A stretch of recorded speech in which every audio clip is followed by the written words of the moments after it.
Hey everybody, back to the backyard here with some real... I made my 3 tower, but I've decided to go for badge number 4, which is an arch. And I could start again, but I'm going to try and use the ones I have. Let's see if I can separate these. Oh, it's almost stuck. For an arch, I need to create a little gap there, and I'm thinking something like that would be good. There you go. And I'll take my second one and straddle those two. I better angle that a little more so you can see when I'm done here. And let's not... Alright. Now I'm going to go like this. Oh boy. That is not much of a support there. Well, I'm going to try it anyways. Now, I did have some fall off the back here, so I'm going to pack it in. With packing snow, you can do this kind of thing. You can build up areas. There is a way to make patch snow with dry snow, and I'll cover that in another video. But that should get us going. So for the arch, I need to make this more like an arch. And I'm going to use 2 tools today. Not that these are the only tools you could use. I've got a plastic knife. It's pretty small, but it's black, so it'll show up well. And I've got this cake decorating spatula. So let's see here. I'm going to start by... I'll use this tool because this is what most of you might have. I'm going to carve off the front just to thin it up a bit, give me a flat surface. I'll carve that down too. And you know, if this ever just falls apart, you know what the rule is? The idea is just start again. And let's see. I'm going to take this off. You may have a different idea, but this is just what I'm going to try. I'm going to round off the top like this. I can use my hand too. My hand is a great tool. If you go online and check out arches, you'll often hit Roman arches. Not that they were the first to make an arch, but certainly there's lots of info on arches. And one of the things you'll find out on the internet is that right here is a very important point. As you might guess, below it is empty. And this is called the keystone. And we're going to do something with that in a second. Now I'm going to switch for now, partly for speed, to this cake decorating tool. And it's coming along nicely. I've never actually used this cake decorating tool before, but I thought it might be good for new users. So I'm chopping off some of the edges. Is it looking a little bit like an arch? Let's see. You know, it's my first attempt. So I'm really experimenting here. I should probably stand back and take a look at it. That's always key. If you stand back maybe 10 feet, I'll do that now. Yeah, it's starting to happen. I also better put this black knife where I can find it. I'll put it next to my tool, because the last thing you want to do is lose tools. Alright, I want to make this more like an arch. I'll carve out the middle too. Hopefully it doesn't fall down. There we go. Is that looking a little more like an arch? And don't forget the hand is a great tool. You can dig it out. I'm going to take a little off the back. Oh, I hope this holds. We'll see. Now, I was talking about the keystone in the middle.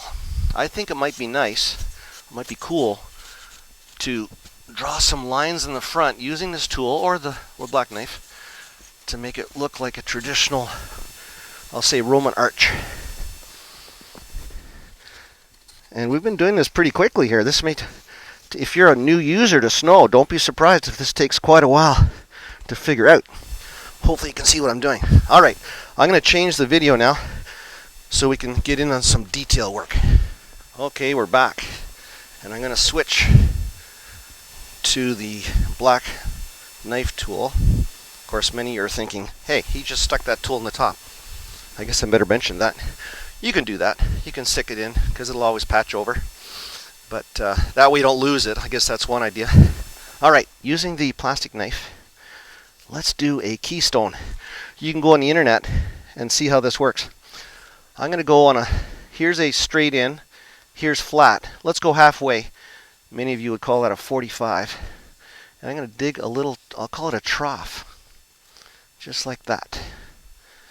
And I can use the back of my mitt because I know it's clean. Oh, that's working well. There you go. I just realized the back of my mitt was a good choice. Okay, so there's one groove. I'll go over here to do another V. Sort of a V, I guess. That's the way of describing it. And then I'll go one across the top. And if you're concerned with accuracy, go on the internet. Check out Roman arches and keystones. And then let's do another one. Let's go. Stones aren't always the same, so let's have a slightly different V on that one. And then I'll do here. Wow, a snowplow just went by. First time of 2020. Alright, and I'll do one. Uh-oh, I got a problem here.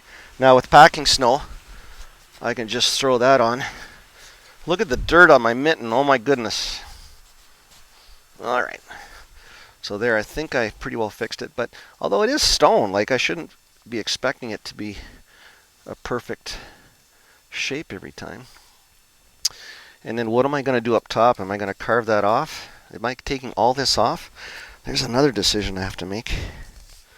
Okay, I'll put some lines there. Is it starting to look like a Roman arch? Maybe. And then a really big one on the bottom. All right. And I'll put one more here. And maybe put that a little higher. There we go. All right, decision time. What am I going to do in addition to flattening this out or carving it off a little bit? What am I going to do at the top there? And should I even go deeper on these grooves so they pop? You know, the more deep lines you can put in a snow sculpture, the more definition you're going to get, more contrast, especially when you take a picture of it, because snow is notoriously hard to take a picture of because it's so white and lacking in contrast. All right, let's see. I could have made it bigger, but I'm going to try and take this off so it's just the stone that shows up. And I'm going to use the edge of my quarter pounder. Now, if I push too hard, I'll knock the whole thing over, but just little gentle strokes.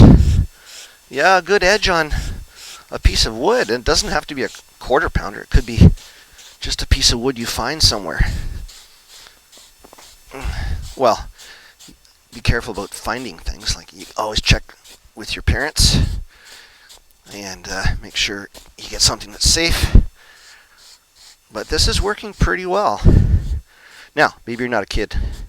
Maybe you're a 45-year-old that's spending a lot of time on Zoom. Oh, careful. And you need a break. This will certainly clear your mind. Now, I'm a little concerned that I'm going to hurt something here, especially when I... So I'm going to go back to my kick spatula tool. Make a little slice. Little hits like this can help, and then pop it off. All right, let's go here. I'm going to cut it right off. Look at this. This is, all of a sudden, something starts taking shape, and it's kind of cool. And I can knock off some of this back so that doesn't get caught in the picture or cause trouble. Oh, and because I've gone this far, I'll go back to my knife. And I'll put the groove like this too, across the top. So I think you're getting the idea of how this works. And we're getting close to done. Obviously, I'm moving quickly for video purposes, but you could spend a lot of time to make this really nice. Okay. And then, who knows what other fun you'll have with it. Maybe you'll stick your head in the bottom and take a picture. Hope you're having fun out there. Because this medium called snow is free, it's almost unlimited, and you can have a lot of fun with it. So there we have it, our first arch. And that is badge number 4. So have fun out there, everybody. We'll see you again next time.